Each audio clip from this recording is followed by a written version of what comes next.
que nosotros nos traslademos, pues tenemos la oportunidad de ver toda esa riqueza que tiene como una categoría especial para generar lo que son los recursos económicos que los cuales pues también se desarrollan. Entonces, para ello pues vamos a ver qué son recursos.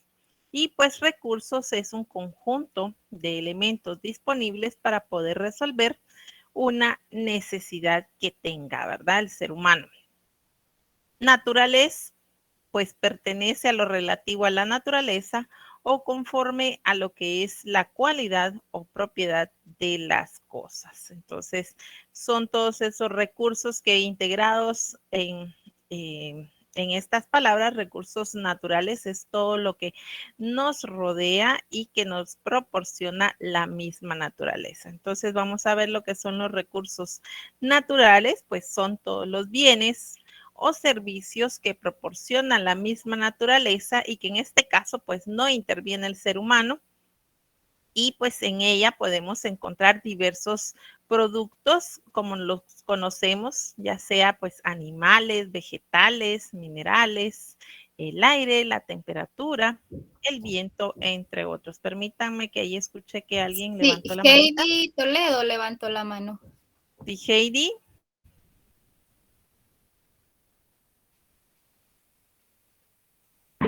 Perdón, Nick, se me activó, disculpe. No tenga pena, Heidi. No tenga pena. Entonces, cuando hablamos de todos los recursos naturales, son aquellos que son generados por la misma naturaleza y que surgen pues libremente acá, pues sin importar si el ser humano existe o no, ellos mismos pues están. Son los elementos y fuerzas de la naturaleza, como pueden observar, que el ser humano puede utilizar y aprovechar y lo cual pues representa fuentes de riqueza para lo que es el desarrollo y explotación económica. Entonces, vamos a comprender lo que son recursos naturales, pues como un conjunto que constituye una categoría especial de recursos económicos, que son los elementos de la naturaleza que el ser humano, pues como bien lo escuchábamos anteriormente, aprovecha para poder satisfacer sus necesidades.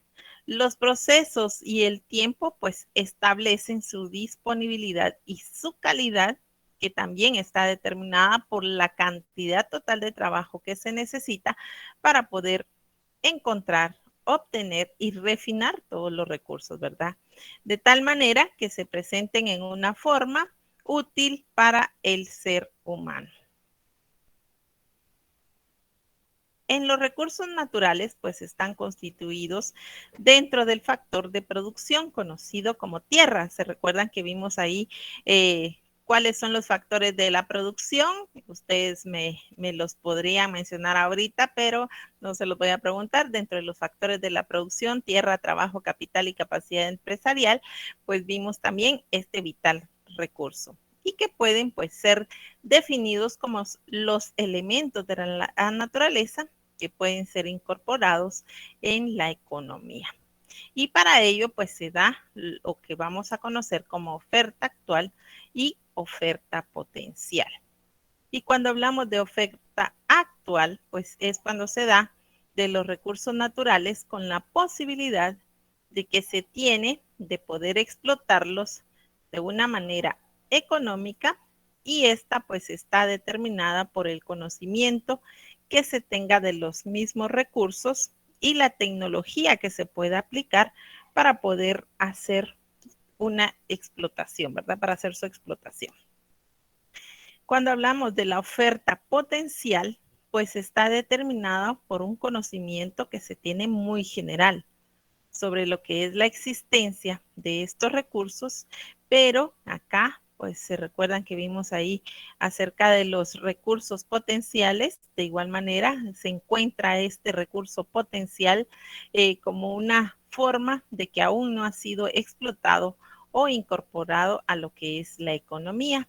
Y esta está determinada por lo que es la demanda y la disponibilidad que se tenga pues tanto del recurso humano como del capital que se tenga disponible para poder generar lo que son inversiones y hacer uso y aprovechamiento de este recurso. Entonces se queda como oferta potencial.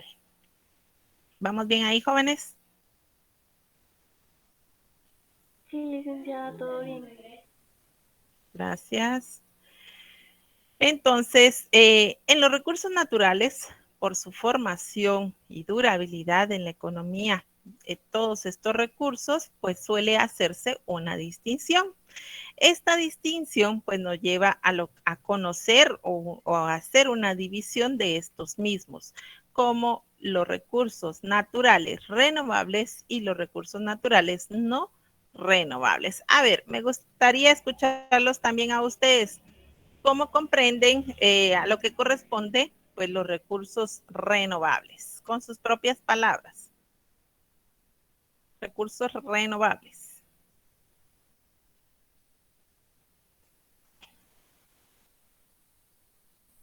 Por el chat también pueden escribir, compañeros.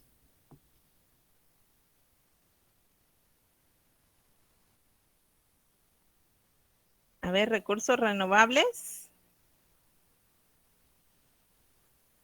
Lo fueron a googlear. Por acá ya escribió Heidi. Son todos los provenientes de la naturaleza, por ejemplo, el agua, dice. Gracias, Heidi, por el aporte. Bueno, entonces ahí son recursos renovables que, como ustedes saben, la misma naturaleza los provee y que se pueden aprovechar, ¿verdad? Entonces acá vamos a definir como recursos renovables como los que en un periodo corto de tiempo, pues, aumentan en cantidad o bien se renuevan. Cuando hablamos de recursos no renovables, ¿a qué se refiere entonces? Recursos no renovables.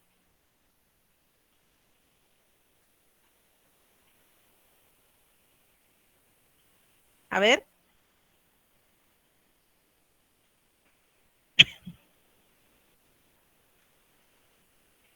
Ashley dice, se refiere a los recursos que no se consiguen fácilmente. Gracias, Como el como el petróleo o petróleo. hierros. Gracias. Bueno, entonces vemos que los recursos renovables se regeneran, ¿verdad? En un corto tiempo, mientras que los recursos no renovables son aquellos que desaparecen a medida que son utilizados. Y su regeneración pues lleva un proceso biológico que esto conlleva a generarse pues a través de miles o millones de años para poderlos aprovechar, ¿verdad? Por lo que su extracción pues lleva a su agotamiento. Estos tipos de recursos no renovables encontramos lo que son los hidrocarburos o combustibles fósiles.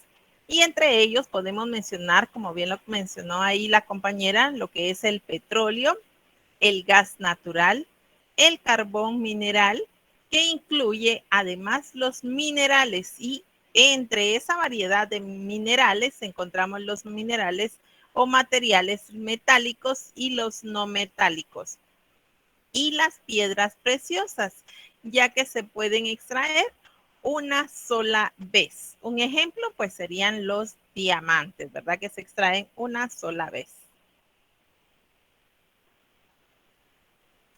Ahora pues vamos a ver los tipos de recursos que ya los mencionamos anteriormente, como los renovables y no renovables, y que en este caso pues los renovables son recursos que pueden generarse mediante procesos naturales siempre y cuando pues no se sobrepase su capacidad de regeneración. Pues ahí podemos tener algunos ejemplos como los animales, las plantas, el aire. Y los no renovables, pues encontramos los recursos que una vez consumidos, pues no pueden regenerarse de forma natural en una escala de tiempo humana, como lo es el petróleo, el carbón, entre otros. También tenemos los de uso continuo o bien conocido como recursos inagotables.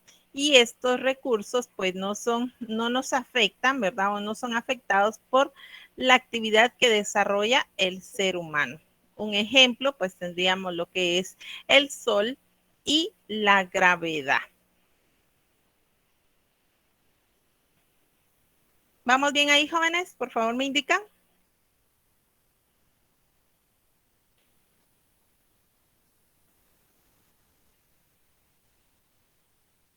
Todo bien, licenciada. Muy bien, gracias. Entonces vamos a los aspectos generales respecto a lo que son los recursos naturales en Guatemala. Y pues como ustedes saben, Guatemala es el país más septentrional del istmo centroamericano. Y vemos que la superficie territorial de nuestro país es de 108.889 kilómetros cuadrados y que está localizado entre dos de las principales placas o fallas geológicas del continente americano. Y acá les colocamos una imagen donde pueden observar lo que son estas placas, ¿verdad? La placa del Caribe y la placa de Cocos en la parte del Pacífico, ¿verdad? Entonces, estas dos placas tectónicas pues son las que se encuentran y pertenecen o lo que se le conoce como cinturón de fuego. Y acá se puede observar una línea, ¿verdad? Donde pues aparece esa interrelación entre estas dos placas y que hace que nuestro país, o ya estamos acostumbrados, ¿verdad? Sin embargo, pues cuando ya comienzan en actividad, pues muchas personas pues se ponen en alerta de algún volcán que se ponga en actividad, ¿verdad? Entonces, nuestro país es altamente sísmico, que también ya no nos asusta tanto, y pues también es por las actividades volcánicas que también se generan en todo esto, en el transcurso de todo esto, ¿verdad? De las placas del Caribe y de la de Cocos, donde pues se conforma ese cinturón de fuego y pues hace que se mantenga ese cinturón conocido como de el Pacífico.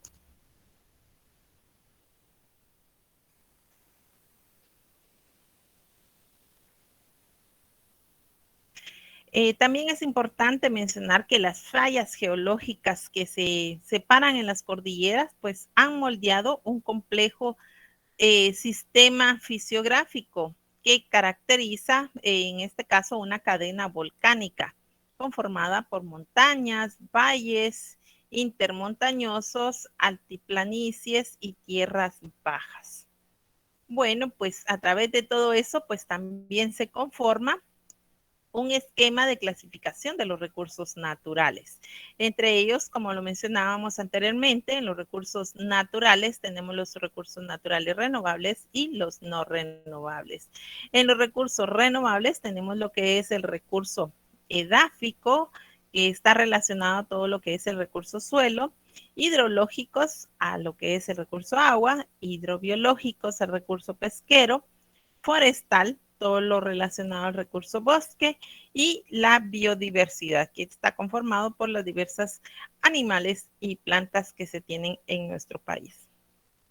En los recursos no renovables mencionamos el petróleo, el carbón mineral y el gas natural, entre otros hidrocarburos. Tenemos los minerales tanto metálicos como los no metálicos.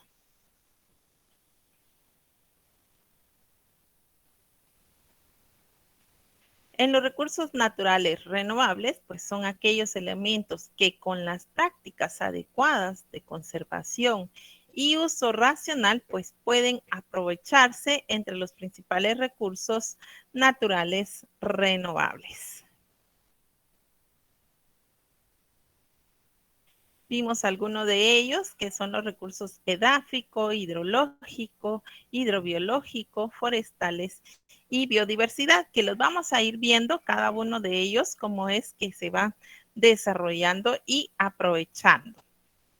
Luego tenemos lo que es el recurso edáfico, que mencionamos que es todo lo relacionado al recurso suelo y que se define como una capa de materiales orgánicos y minerales que cubre lo que es la corteza terrestre y en la cual pues las plantas desarrollan sus raíces y toman todos los nutrientes necesarios para su desarrollo. También tenemos lo que es la relación del origen de los suelos en Guatemala, que está sumado a las actividades geológicas, a la actividad volcánica de nuestro país, que ha definido pues ciertas características en sus materiales geológicos que pueden identificar en dos tipos de rocas parentales. Entre ellas podemos mencionar las que se le conocen como sedimentarias, las cuales ocupa el 68% en el área del país. Estas se encuentran principalmente en el departamento del Petén. Luego tenemos lo que son las ígneas y metamórficas, que en un conjunto pues representan lo que es el 32% del territorio y presentan pues cierta predominancia en los departamentos que se le conocen en la meseta central. Entonces, como pueden observar, en nuestro país pues se tienen diversos tipos de estos recursos en los cuales pues hacen que la capacidad y aptitud del uso del suelo pues se pueda aprovechar de cierta manera, ¿verdad? Se tienen que hacer estudios para poder identificar cuál es la capacidad y aptitud del mismo suelo, ¿verdad? Como resultado de estas diversas características de formación material original, relieve y posición, pues las tierras presentan distintas actividades de uso para fines agrícolas y forestales, permitiendo así pues diversas actividades productivas, como lo es pues el cultivo con y sin limitaciones, el cultivo no arable, cultivos no agrícolas y por último pues las tierras para la protección y conservación de la agrodiversidad.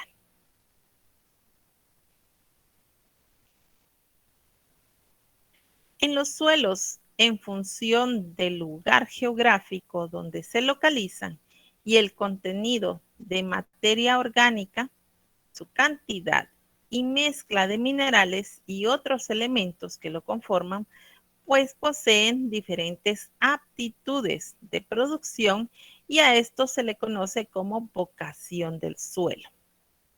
Y pues es a lo cual pues se expresa como su disposición natural para poder producir o asimilar con mayor facilidad determinados usos o destinos del suelo. Entonces, es por ello que, como les mencionaba, es importante analizar la vocación para poder determinar y hacer un buen uso y aprovechamiento de este recurso. En nuestro país, pues de conformidad con la FAO y la UNESCO, pues nos indica que solo el 26% del suelo pues tiene una vocación agrícola y el 70% pues posee una vocación forestal. Asimismo, pues nuestro país se le conoce como un país eminentemente agrícola, pero por ello no significa que eso sea lo que se esté aprovechando como una vocación de su suelo. Acá vemos en un mapa en el cual pues nos muestra la superficie que está ocupada por estas categorías de cobertura y uso de la tierra, analizando pues toda esa dinámica de la cobertura forestal del país. Entonces ahí se pueden observar en color verde lo que se tiene como aprovechamiento de este recurso.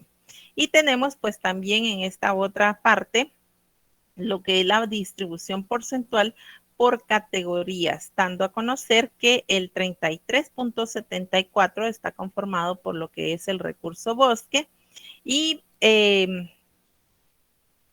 15.17, perdón, está conformado por pastizales, el 11.34 pues para la agricultura permanente, para la agricultura anual un 11.9%, que esto pues está conformado por territorios agrícolas, y el 23.48% pues es utilizado como medios de vegetación arbustiva o herbáceas.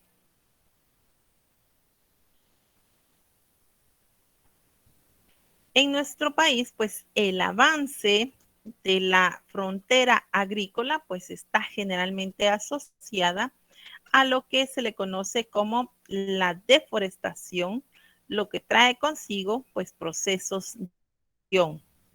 También la salinización, de fertilidad de los suelos, y también lo que es la degradación del medio ambiente y de la biodiversidad.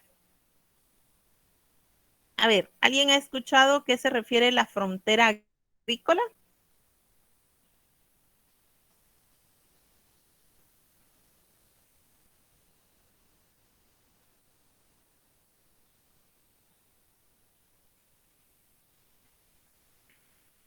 Por aquí no hay respuesta, licenciada. Aquí dice Ashley que no. Mario. Mario,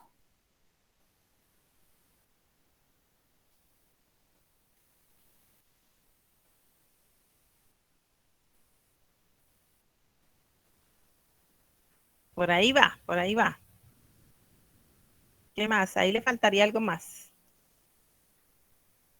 ¿Alguien más?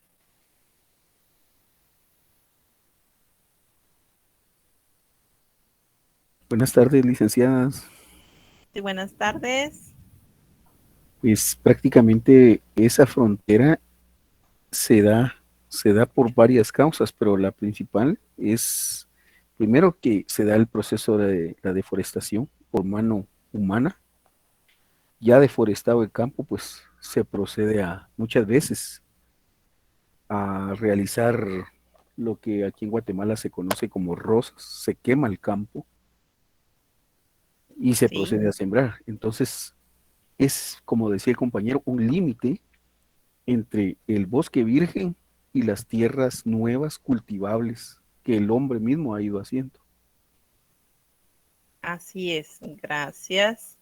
Ahí lo ha hecho pues mucho más claro acá el compañero, ¿verdad? Entonces acá les coloqué una imagen donde podemos observar ese crecimiento. ¿Por qué se da esa frontera agrícola? Pues por el crecimiento poblacional, la necesidad de aumentar los rendimientos a costa del incremento de la superficie que está destinada para la obtención de esos alimentos, y también pues el desgaste de los suelos, de la pequeña propiedad, la producción agrícola de la región, y el avance pues cada vez que se da pues más hacia lo que son las áreas naturales, es a ello que se le conoce como expansión o avance de la frontera agrícola. Entonces acá les coloqué una imagen para que podamos observar pues el área para la agricultura, que sería esta, y el área natural intacta, que sería esta, ¿verdad? Donde es el límite que se da entre la tierra para la agricultura y el área natural que se mantiene de forma intacta, como bien lo menciona acá el compañero, ¿verdad? Entonces, a eso se le conoce como la frontera agrícola.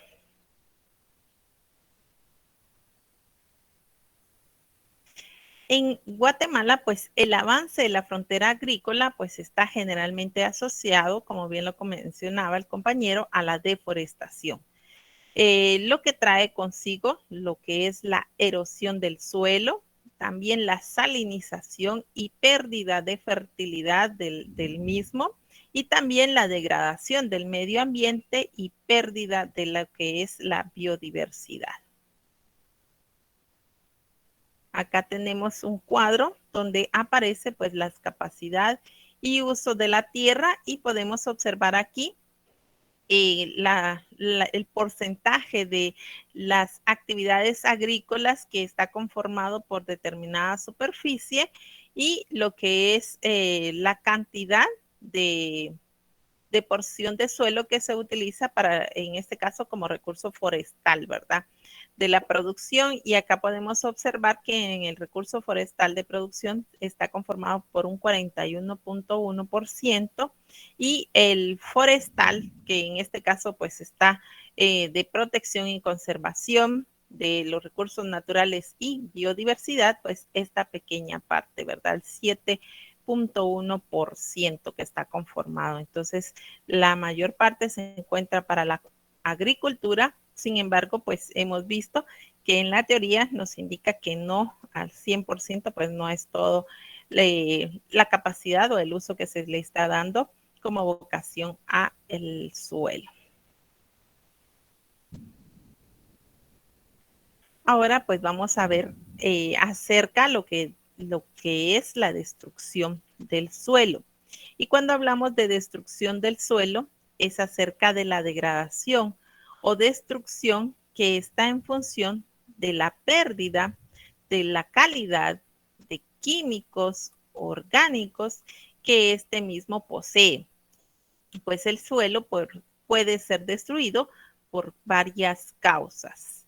Una, pues sería por la destrucción de los bosques que el mismo ser humano lo genera.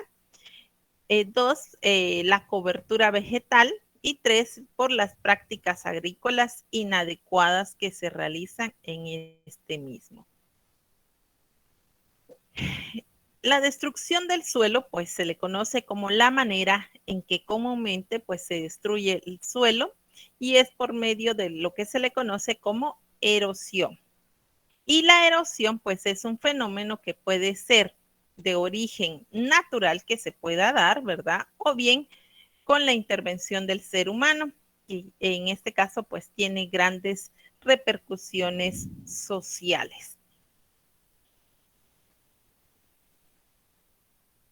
Cuando hablamos de erosión, ¿a qué se refiere? Pues es el desprendimiento, remoción o arrastre de las partículas del suelo que ocurridas por el agua, también puede ser por el viento, la nieve o incluso por la misma acción que realiza el ser humano y también los animales. También podemos decir que erosión consiste en la fuga, traslación o transporte de la capa útil de la tierra que se da pues hacia otro lugar o espacio no determinado. ¿Por qué? Por la acción del agua, por la acción del aire, por la acción que generan los animales o bien también por el mismo ser humano. Por favor, me indican si vamos bien ahí, jóvenes.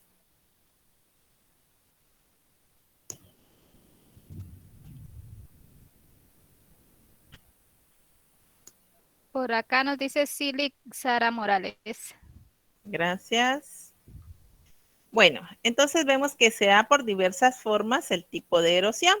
Entonces vamos a ver cuando se da la erosión hídrica. Y la erosión hídrica pues es causada por el agua y ocurre pues en terrenos con pendientes inclinadas que tienen en este caso pues poco o ninguna cobertura vegetal, o bien no se les aplica ninguna medida de conservación del suelo. Ahí les coloqué una imagen para que puedan observar cuando se da este tipo de erosión. Ahora pues vamos a ver la erosión eólica. Y esta erosión es causada por el viento.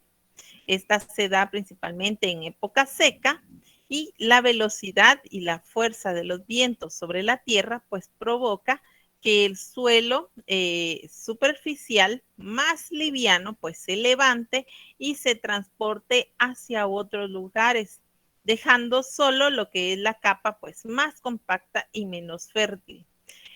Esto ocurre en ciertas zonas con poca precipitación, que sean también áridas, y en terrenos planos que tienen pues ninguna cobertura vegetal. A ver, acá sí tenemos algún ejemplo. Me gustaría que lo compartieran.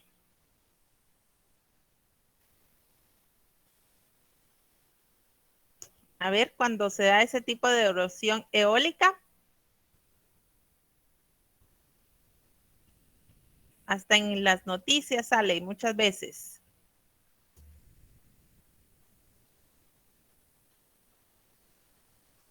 El viento del Sahara, dice Andrea Aguilar.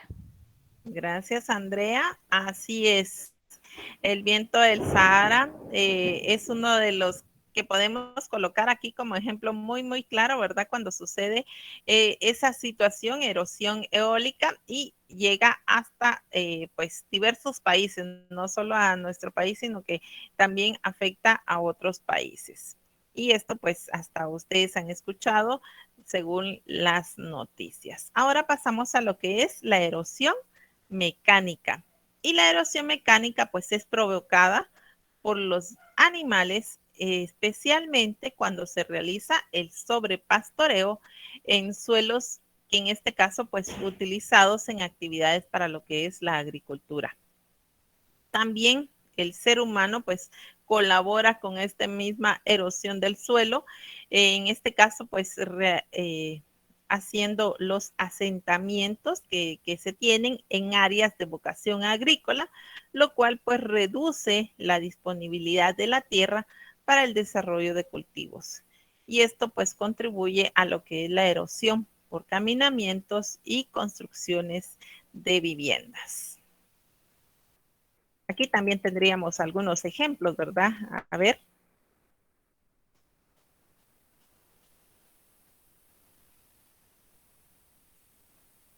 ¿Alguien que quiera comentar algún ejemplo de la erosión mecánica?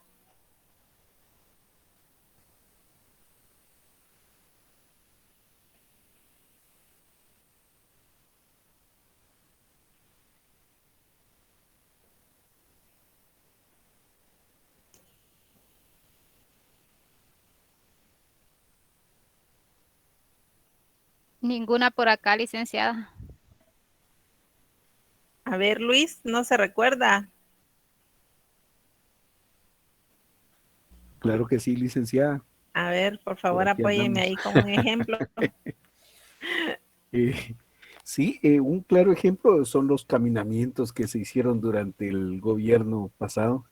Ahí tenemos el libramiento, la erosión que se causa en el suelo por la mala construcción, entonces no prevén el impacto ambiental y los mismos caminos que el hombre hace que los terrenos se vayan lavando prácticamente y esa es la erosión, licenciada. Muy bien, gracias. Así es. Así es. Y ahí sí que las mismas consecuencias por no hacer bien las cosas, ¿verdad? Esto viene a afectar al mismo ser humano también. Entonces, para concretar lo que es la erosión mecánica, pues es la que provoca que la tierra se acumule en áreas que no le corresponden, pues especialmente en espacios de agua, de ríos o bien de lagos. Ahora pues vamos a hablar acerca de lo que son las prácticas de conservación de los suelos.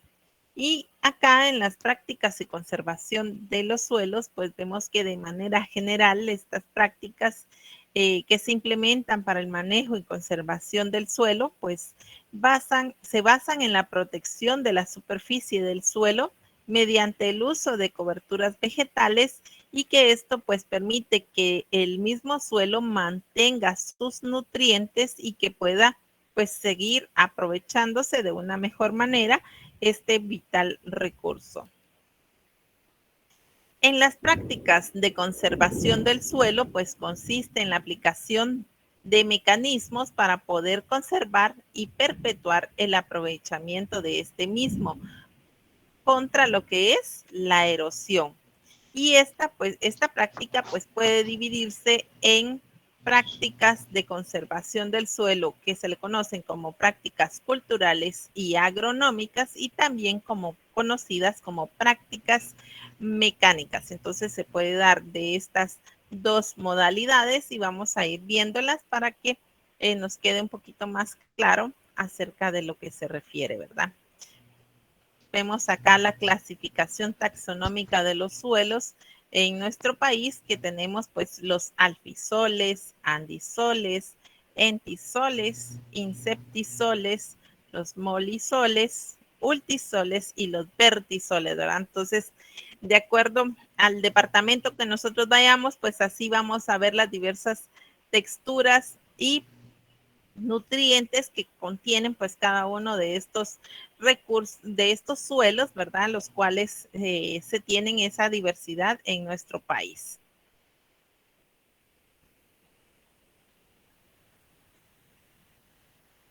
Tenemos acá una información acerca de lo que es la comparación de los tipos de suelos que se ocupan, ¿verdad?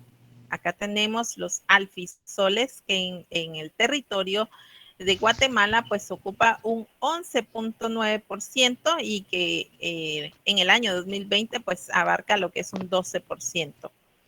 Los andisoles un 10%, de igual manera sigue aprovechándose de acuerdo a este porcentaje. Los entisoles tenemos un 20% que ha sido ocupado y que sigue ocupándose este mismo porcentaje.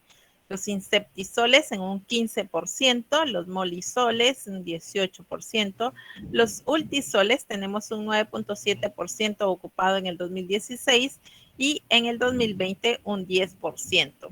Los vertisoles pues han sido utilizados en un 14.8% y en el año 2020 tenemos que se incrementó en un 15%. Entonces, ¿cuál es el recurso que mayormente se tiene en esta variedad de suelos?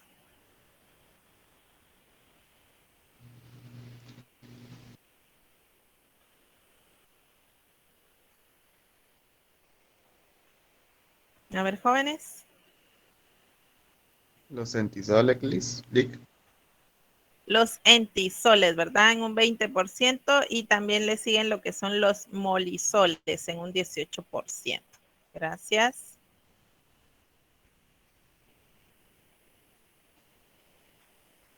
Acá tenemos en porcentajes, ¿verdad? Del territorio a nivel nacional, todo lo que vimos anteriormente, acá en una forma pues mucho más gráfica para que puedan observar de acuerdo a los tipos de suelos que se tienen en nuestro país, ¿verdad? Y acá pues aparece lo que son la cobertura en kilómetros cuadrados, ¿verdad? Suelos alfisoles, 13.067 kilómetros cuadrados, andisoles, 10.889 kilómetros cuadrados, entisoles, 21.778 kilómetros cuadrados. Inseptisoles, 16.333 kilómetros cuadrados.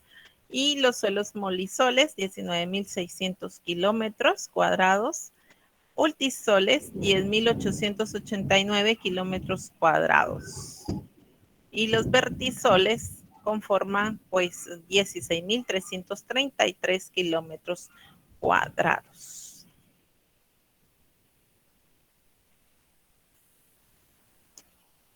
En la capacidad y aptitud de los suelos en nuestro país, pues vemos que el 92% lo conforma pues por pequeños productores que ocupan el 22% de la tierra del país, mientras que el 2% de los productores comerciales pues usan lo que es el 57% de la tierra.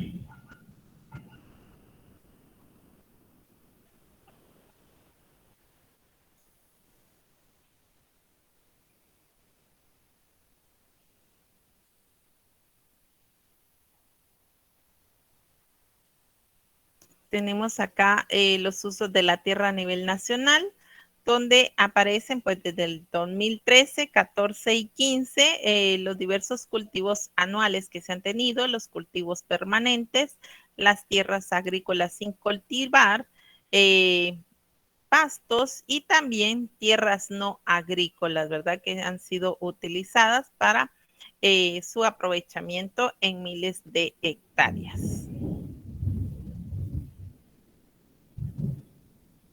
Tenemos la clasificación de la superficie cultivada de acuerdo con el uso y tenemos que la superficie cultivada mayor a 60% y los campos grandes está conformada por 718.925 la superficie cultivada en un 60% y campos pequeños conformada en un 348.832 y un 20% menor de la superficie cultivada en el 60%, pues está conformada por 1.652.321, ¿verdad?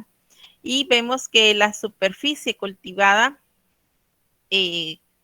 mayor, en este caso menor del 20%, sería el 3.930.635. Y pues todo esto conforma lo que es la horticultura, que sería el 31.688%.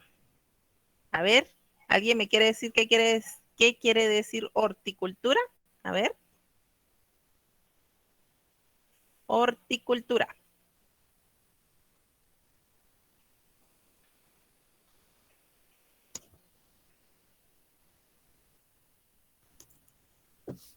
A ver, compañeros, por aquí también pueden escribir.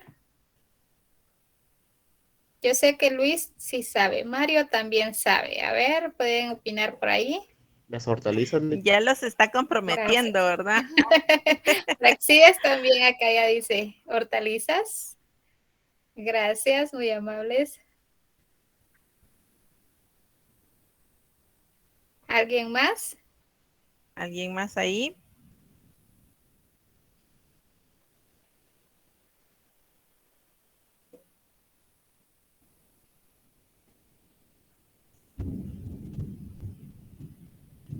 ¿Qué pasó aquí? Yo pregunto para que no se me duerman. Por ahí dice María Chuy, dice cultivo de hortalizas. Dubia Ramos dice producto de frutas, plantas, especies medicinales. Gracias. Cultivo de plantas de huerta, ¿verdad? También puede ser otra definición. Muy bien. Gracias. Como lo veníamos mencionando en estas prácticas de conservación del suelo, vamos a ir viendo las prácticas culturales y agronómicas. ¿En qué consisten estas prácticas culturales y agronómicas? Vamos a ver, un ejemplo sería lo que es la rotación del suelo, de cultivo, perdón, la rotación de cultivos y también lo que se le conocen como abonos orgánicos. En la rotación de cultivos, pues implica lo que es sembrar alternando el uso del suelo, en la cual pues se realiza o se siembra en cierta temporada de acuerdo a lo que se esté produciendo, ¿verdad? Porque recuerden que el clima también tiene que ver para poder aprovechar las siembras que se realizan en cada una de estas temporadas, ¿verdad? Entonces, en un área se siembra mientras que otra descansa. La siguiente temporada se siembra en una tercera mientras descansa la segunda y así sucesivamente hasta regresar al área inicial luego de una o dos o más temporadas de descanso, ¿verdad? Entonces acá la rotación de cultivos pues permite que mantenga lo que es los nutrientes del suelo y que estos pues puedan ser aprovechados por lo que se está sembrando y que de esta manera también al hacer esta rotación de estos cultivos hace que disminuya que las siembras pues sean afectadas por ciertas enfermedades o que esto minimiza el uso de lo que son los fertilizantes o algunos otros químicos que se utilizan para eliminar pues algunas plagas, ¿verdad? Entonces eso hace que no se dé y que se pueda mantener el aprovechamiento de este recurso.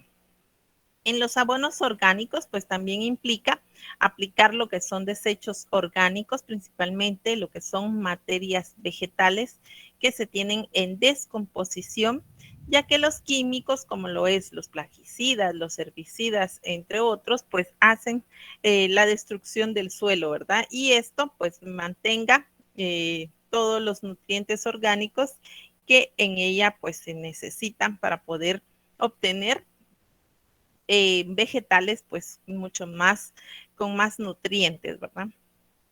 ¿Vamos bien ahí?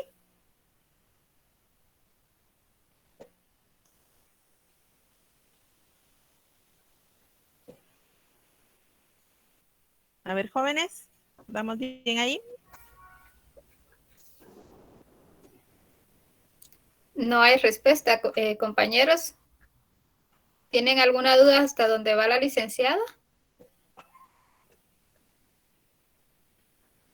¿O todo bien? Por favor, escriban o díganos. ¿No está bien o no tiene dudas? Juan Carlos. Todo bien, dice Ashley. Juan Carlos. Ok. Muy bien, gracias. Jenny, Disculpe que les esté preguntando, pero es que como está lloviendo, yo a veces sigo contándoles a ustedes todo lo que tengo acá y a veces pierdo la conexión, ¿verdad? Entonces, para corroborar que ahí estén presentes ustedes y no he perdido la señal. Gracias.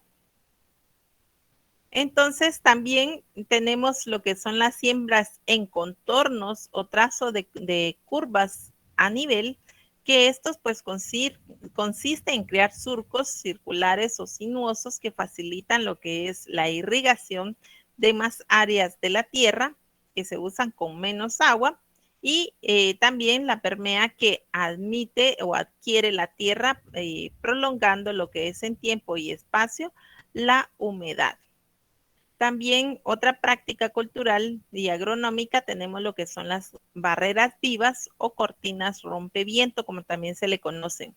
Y estas barreras vivas la conforman las siembras de material vegetativo que tienen pues el propósito de detener lo que es la erosión del suelo, y entre las principales especies que se pueden utilizar se encuentra lo que es el izote, oreja de burro, el té de limón y el zacatón.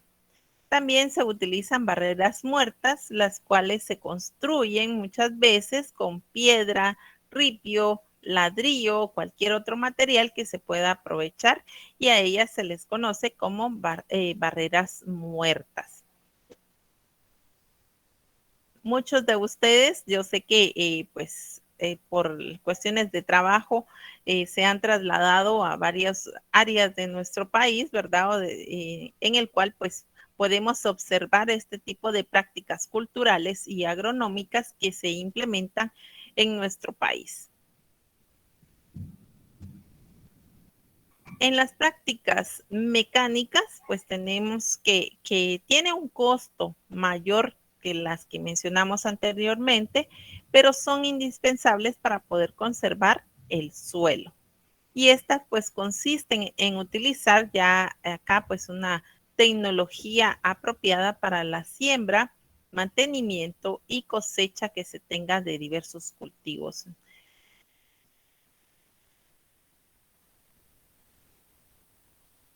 También es importante mencionar que en la producción del suelo, mediante el compostaje, conocido como recientemente como el humus, que el humus es la capa de tierra fértil que se utiliza para la agricultura.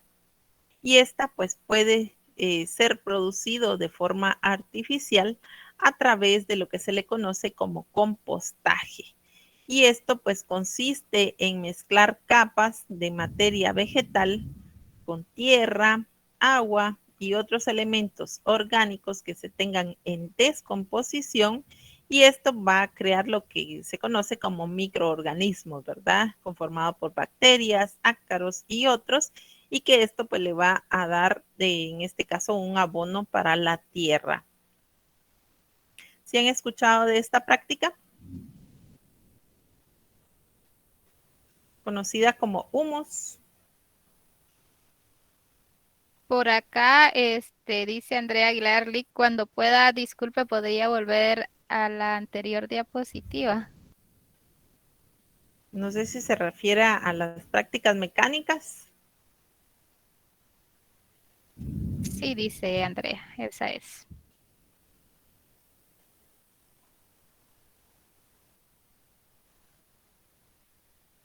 Bueno, regresando a la pregunta de la licenciada, compañeros. De nada, Andrea. El humus. Yo no, Lick, dice Sara Morales. No me pregunte, dijo Sara. Yo no, dice Heidi. Bueno, entonces aquí pues es una técnica que se implementa para poder, ahí sí que, por ejemplo, si tienen residuos de tomate, de todos lo que nosotros utilizamos para cocinar, pues muchas veces se tira a la basura, mientras que sí se puede aprovechar como abono para las plantas, ¿verdad? Entonces se utiliza pues tierra, agua, como les mencionaba, estos diversos artículos que nosotros utilizamos para elaborar nuestros alimentos y que, pues, por ejemplo, el pedacito de cebolla o de tomate, zanahoria, cuando se va cortando, todo eso se va integrando y se va poniendo en un recipiente, ¿verdad? Para poder elaborar lo que se le conoce como humus. Ana Aguilar levantó la mano. Diana. Sí, licenciada, solo para decir algo con respecto a esto del humus. Yo no sabía que se llamaba así, la verdad, pero mi mamá sí lo utiliza porque ella pues tiene unas plantas. Entonces, cuando tiene alguna basura con las cosas que usamos para cocinar, lo va a echar a las plantas y ahí le van creciendo. Ahí le va creciendo, gracias. Sí, también en casa se utiliza, ¿verdad? Para que las plantas pues tengan un mayor nutrientes, ¿verdad? Porque ahí se van desarrollando. Gracias. Otras prácticas que también son recomendadas para poder conservar el suelo, pues es lo que son plantar árboles en áreas con pendiente, proteger la vegetación que crece a la orilla de los ríos, también lo que es la regeneración continua de los sembradíos o prados, también orientar los surcos de los cultivos en forma de nivel, también la aplicación de la irrigación consciente, y por último, promover y aplicar leyes de conservación del suelo. Ahora pues vamos a ver lo que son los recursos hidrológicos. Pero primero quisiera preguntarles, ¿está todo claro acerca de lo que vimos del recurso suelo? Sí, Bueno, porque yo después les voy a ir preguntando. Vamos a ver si es cierto que pusieron atención, ¿verdad? Tampoco los quiero asustar.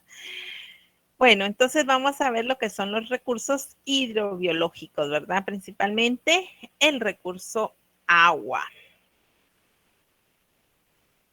Y tenemos que el agua es un elemento pues clave, vital para la interconexión de los diversos componentes de la naturaleza. Entre ellos tenemos lo que es la atmósfera, el océano, los bosques, el suelo y la biodiversidad en relación con la sociedad humana, ¿verdad? Entonces, el agua es un recurso indispensable y es un hilo conector muy frágil y muy importante para mantener lo que es la vida sobre la tierra, que en este caso pues permite facilitar actividades humanas y sustentar pues los procesos ecológicos en los ecosistemas. Entonces, ¿qué sería de nosotros sin el agua?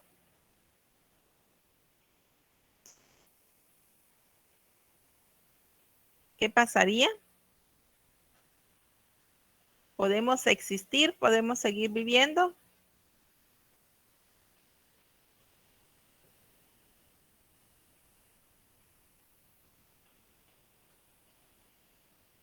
No, licenciada, dice Ashley, Ana Aguilar. No, Lick, dice Juan Carlos y Andrea.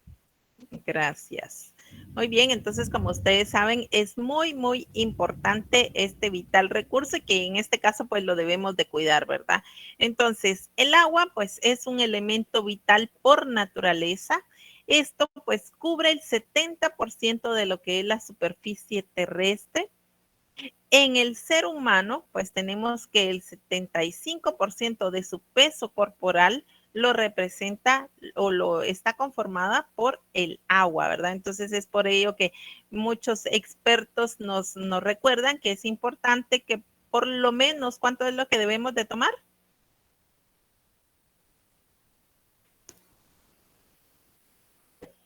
¿De agua pura?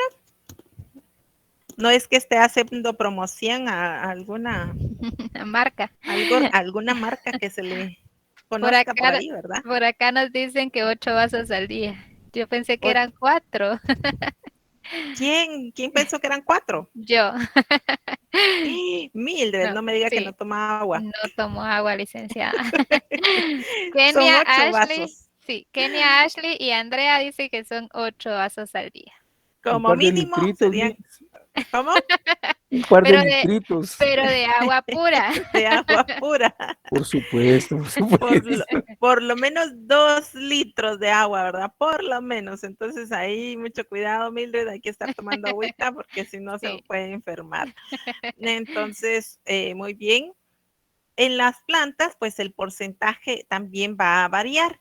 Entre ellas tenemos que un 60% o más al de 90% se encuentra en las plantas y también tenemos que se tiene esta misma o más cantidad en los animales, ¿verdad? Entonces puede llegar a ser mucho mayor el porcentaje que tengan los animales. Entonces, como pueden ver, es importantísimo y vital este recurso agua en nuestras vidas, ¿verdad? Entonces, el agua es un recurso aparentemente, pues lo tenemos abundante, sin embargo, pues el 97% del agua de la cobertura terráquea, pues es agua salada, es decir, que la encontramos en los océanos y en los mares, y solamente lo que es un 3% del volumen del total es agua dulce.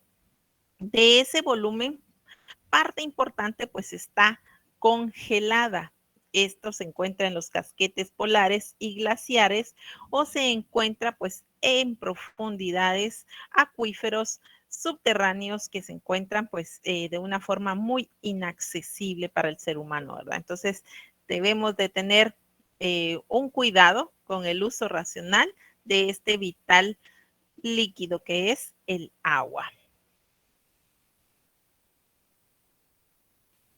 Tenemos que menos del 1% del agua del mundo está al alcance del consumo humano y se mantiene pues a través del denominado ciclo hidrológico. A ver, ¿alguien se recuerda de cómo está conformado el ciclo hidrológico?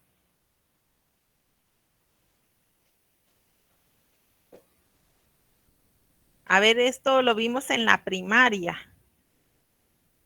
Es pregunta de la primaria. A ver, alguien que haga un recordatorio. Hace poco estuvimos en la primaria, ¿verdad? Pero yo sé que no se les olvida eso.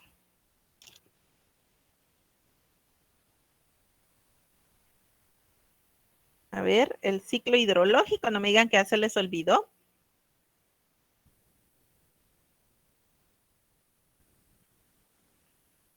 Es que ellos creo que lo conocieron como el ciclo del agua.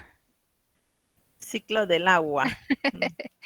Es lo mismo, Bueno, compañeros. A ver, es lo mismo. por acá, Hidrológico se refiere al agua. sí, por acá Licasti nos está diciendo evaporación y vamos a ver qué otras cosas dice. Condensación y precipitación. Precipitación. A ver, ¿alguien más?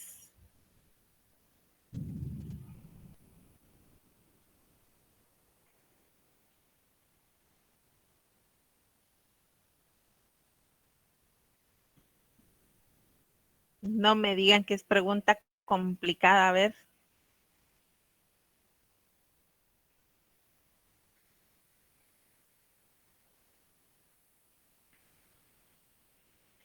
Gracias, Andrea. Ahí nos colocó algunas, pero esas son fases del ciclo hidrológico. Eso sí, hago la aclaración, son fases del ciclo hidrológico. En ellas tenemos en los diferentes estados del ciclo hidrológico el sólido, líquido y gaseoso, para que no se les olvide, ¿sí? El ciclo hidrológico en sus diferentes estados, sólido, líquido y gaseoso. Ahora bien, como lo dice aquí la compañera, perdón, ya me pasé.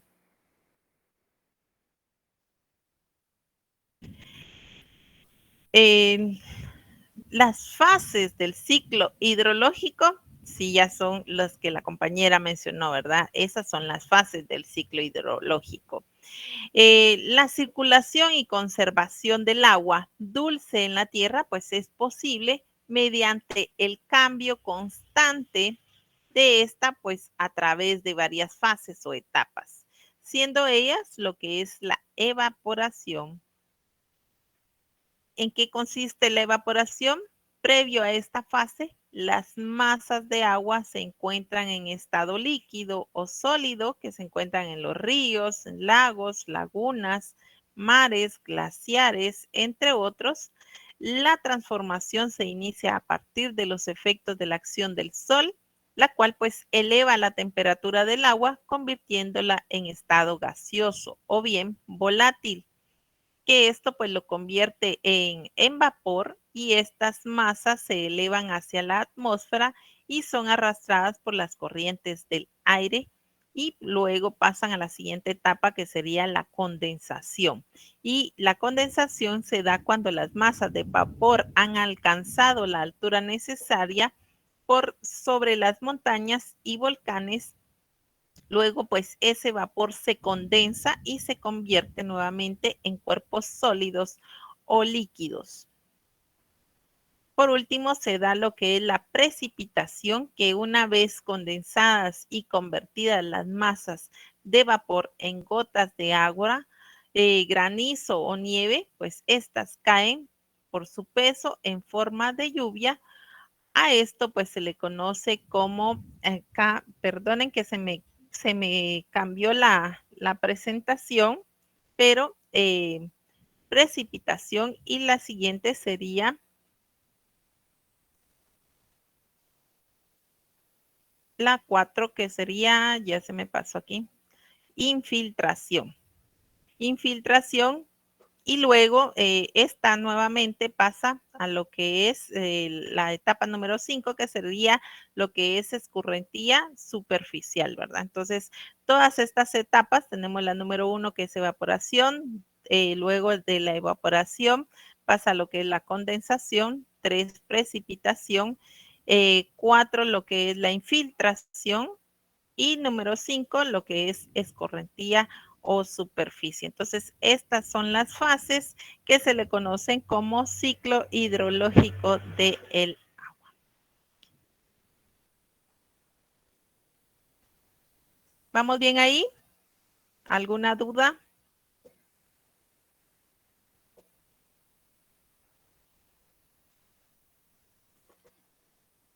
Todo bien, Lick. Muy bien, gracias.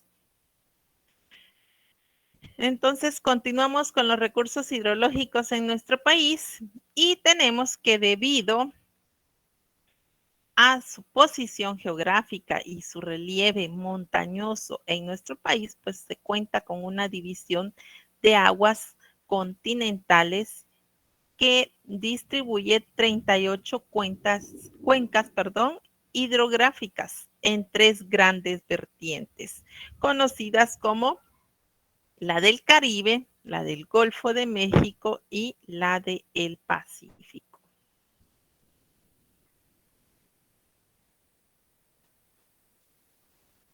Entonces tenemos que todos estos están conformados en la del Pacífico, el Atlántico, el Caribe y el Golfo de México, las cuales están ubicadas 38 cuencas, 194 cuerpos de agua continentales, que se encuentran divididos en 7 lagos, 49 lagunas, 109 lagunetas, 19 lagunas costeras, 3 lagunas temporales, 7 conocidos como embalses, distribuidos en 18 de los 22 departamentos que tenemos en nuestro país, y que esto pues abarca una superficie de 1,067 kilómetros cuadrados. Entonces, como lo mencionábamos anteriormente, estas características de las vertientes conformadas en el Pacífico tiene un área de 23.990 kilómetros cuadrados, conformando un porcentaje del 22% y un caudal medio en metros cúbicos sobre el nivel del mar en 728, haciendo un volumen de 22.973 millones de metros cúbicos. En el del Pacífico, en el del Caribe, perdón, serían 34.259 kilómetros cuadrados, conformado en un 31.5% de su área, un caudal medio de 1.181 y el volumen en millones de metros cúbicos serían de 33.225. Para el Golfo de México tenemos 50.640 kilómetros cuadrados, conformado por un área de 46.5%, un caudal medio de metros cúbicos sería 1.298 y pues en millones tenemos 40.922 millones de metros cúbicicos, conformando pues un total de 108.889 kilómetros cuadrados, el 100% del área de Guatemala, ¿verdad? Teniendo un caudal medio de 3.207 de metros cúbicos y el volumen de 97.120 millones de metros cúbicos. Pues acá vemos que el régimen pluvial de nuestro país está determinado pues por dos estaciones, la lluviosa y la seca. La estación lluviosa generalmente se inicia en mayo y termina en octubre, mientras que la estación seca se inicia en noviembre y termina en abril.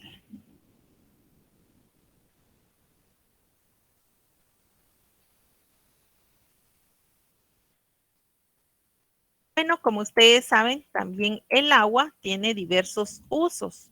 Y en Guatemala, los diferentes usos del agua se resumen en este caso, pues para consumo humano, en riegos para todo lo que es el uso de la agricultura y también para la industria. Y esto pues generalmente en el aprovechamiento de lo que es la generación de energía eléctrica, para la recreación y también para lo que es la pesca.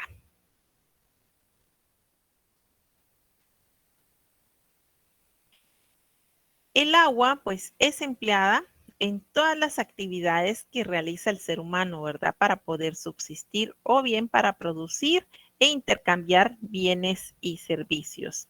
El uso, pues, es la aplicación del agua a una actividad.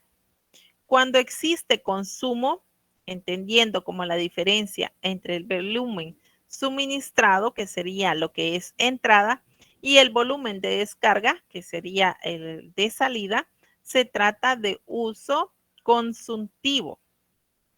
Y existen también usos que en este caso no se consume el agua, como lo es la generación de energía eléctrica, que utiliza solamente lo que es el volumen que se encuentra almacenado en lo que las presas, perdón. A esto se le denomina usos no consultivos del agua. Entonces, me gustaría preguntarles aquí, pues, a todos, ¿para qué usan el agua ustedes? ¿Qué uso le dan al agua?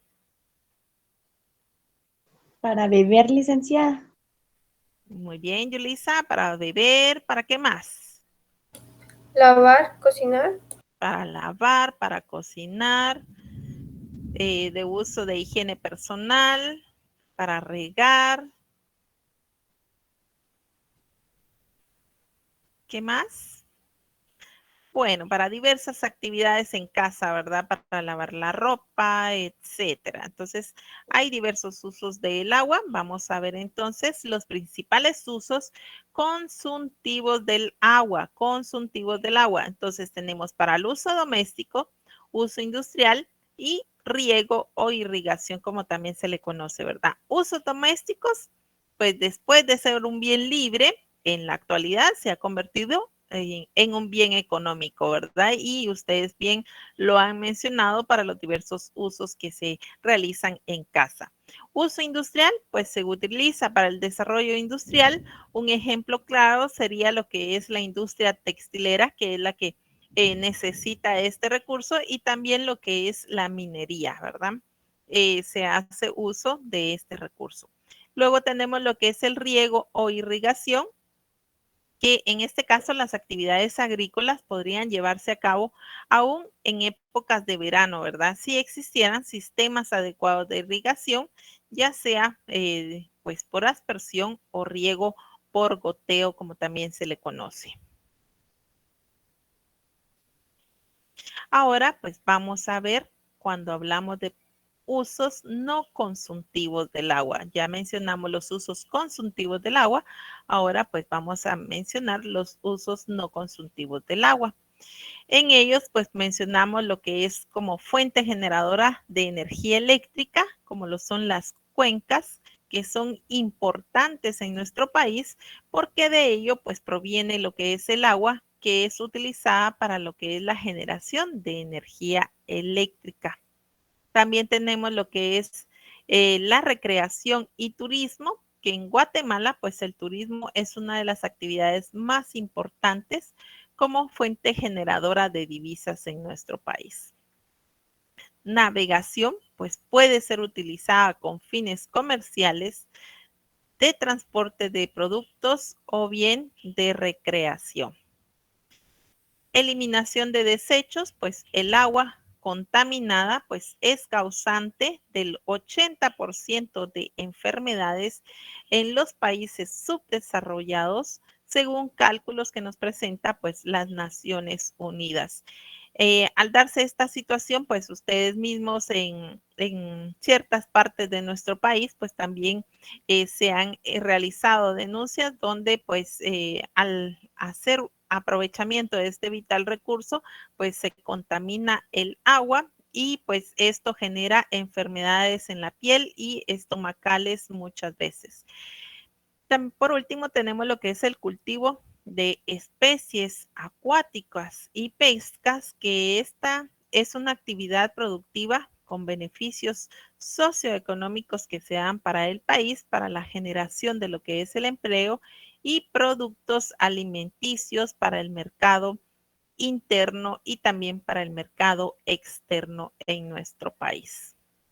Por favor, ¿alguien tiene alguna duda?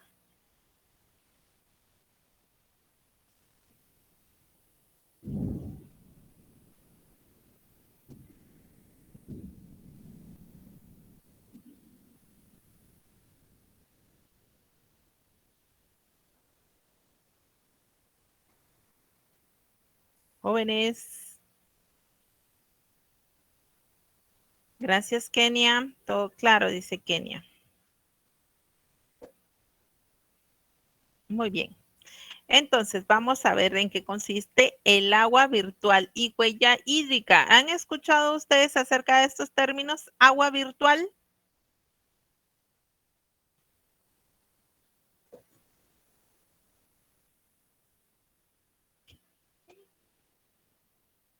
¿Han escuchado ustedes, jóvenes? Agua virtual y huella hídrica. No, Lick. No. Bien. Bueno, entonces el día de hoy vamos a aprender en qué consiste el agua virtual y por qué se le llama agua virtual. Entonces, el agua virtual pues se define como la cantidad total de agua que se utiliza o integra a un producto, un bien o servicio. El agua que se utiliza para poder producir, empacar y transformar los alimentos, bienes y servicios para el consumo. Se dice que es virtual porque no está presente en los productos finales. Es decir, no podemos verla en el producto que consumimos. Entonces, vemos acá el agua virtual, pues es acá donde todo lo utilizamos y pues no lo podemos ver pero sí se utiliza para su aprovechamiento. Entonces, lo encontramos en el supermercado, por ejemplo, algún producto que nosotros vamos a necesitar, y de esa cuenta, pues ahí ustedes la tienen disponible, pero no, muchas veces pues se desconoce la cantidad de agua que se ha utilizado para poderlo encontrar ya ustedes, en este caso, para su consumo. Entonces, es la cantidad de agua, por eso se le conoce como agua virtual, porque no la vemos, sin embargo, pues sí se utiliza para su elaboración. El cálculo del agua virtual, pues permite también medir lo que se le conoce como huella hídrica. Y esta huella hídrica se puede identificar o detectar con lo que es a un país, la cantidad de agua que se genera en un país, y en una actividad económica o bien para una persona. Entonces, ¿en qué consiste la huella hídrica?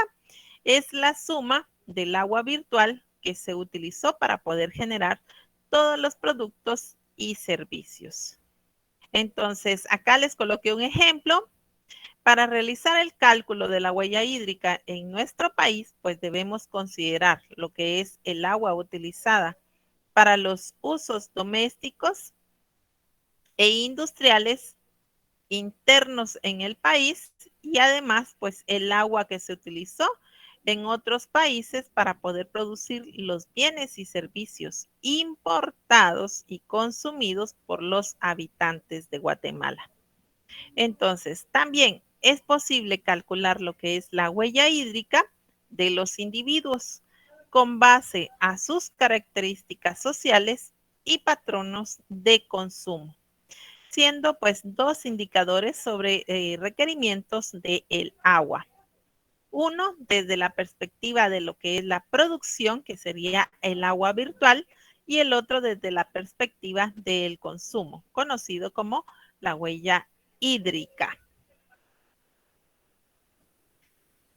Ahora sí, jóvenes, ¿ya les quedó un poquito más claro? Sí, Lick, muchas gracias. Muy bien.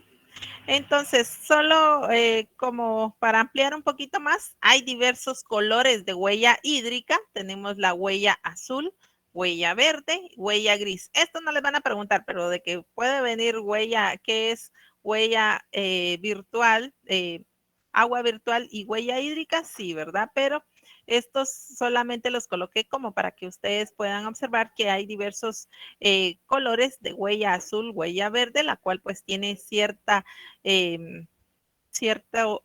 definición para poder identificar a qué corresponde. Por ejemplo, la huella azul es el volumen de agua dulce que se utiliza de un cuerpo de agua superficial o subterránea y que es evaporada en el proceso productivo o incorporado a un producto. Cuando hablamos de la huella verde, pues es el volumen de agua de precipitación que es evaporada en el proceso productivo o incorporado en un producto. Entonces, ahora cuando ya vean estos tipos de colores de huellas, ya van a tener ustedes conocimiento a qué se refiere o que ahí tiene incorporado la cantidad de agua, ¿verdad? Huella gris sería pues el volumen de agua contaminada que puede ser cuantificada como el volumen de agua requerida para diluir los contaminantes hasta el punto en el que la calidad del agua pues se sobrepase sobre los estándares aceptados para ello, ¿verdad? Entonces acá tenemos un ejemplo de los usos consultivos del agua y también de los usos no consultivos del agua para que nos quede muy claro, ¿verdad? Usos consultivos del agua tenemos lo que es para usos urbanos o domésticos, que ya mencionamos algunos ejemplos, como lo de lavar ropa, bañarse, lavarse los dientes, etcétera. Para la agricultura y ganadería, como lo es el riego por inundación, aspersión, riego por goteo, el agua que se utiliza para el ganado. Para la industria y la minería como usos directos y como usos indirectos, ¿verdad? Uso directo a través de procesos de fabricación, usos indirectos como lo es la limpieza y refrigeración. Usos no consultivos del agua, es decir, que no está en este caso para uso directo del ser humano, pero sí lo utiliza, como lo es el transporte, energía hidroeléctrica, usos recreativos y también para usos ecológicos. Esos serían unos ejemplos pues muy claros de para el uso consultivo del agua y usos no consultivos del agua. Por favor, me indica.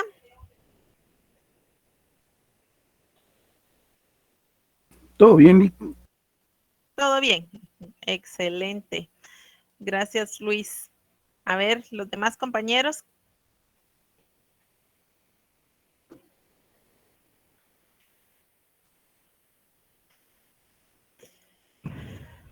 ¿Alguna otra duda, jóvenes? Qué bueno, todo claro, dice ahí también Ashley, Yurik, Sara. Bueno, eso espero, porque para el día del examen ahí sí ya no les puedo apoyar, ¿verdad? En clase, pues pregunten todo lo que quieran. ¿Sí, Mildred? Sí, gracias, licenciada. Solamente les quería robar un minuto de su atención ahí y a la licenciada solamente para ahí informarle a los coordinadores de que ya está habilitado el espacio en Classroom. Únicamente 3 coordinadores o 3 grupos me han entregado su informe. Todavía me faltan 6. Entonces, por ahí no sé si todavía están haciendo correcciones, porque sí, todavía el día de ayer me enviaron varios para que los corrigiera. Entonces, no sé si Heidi, ya pasamos la asistencia.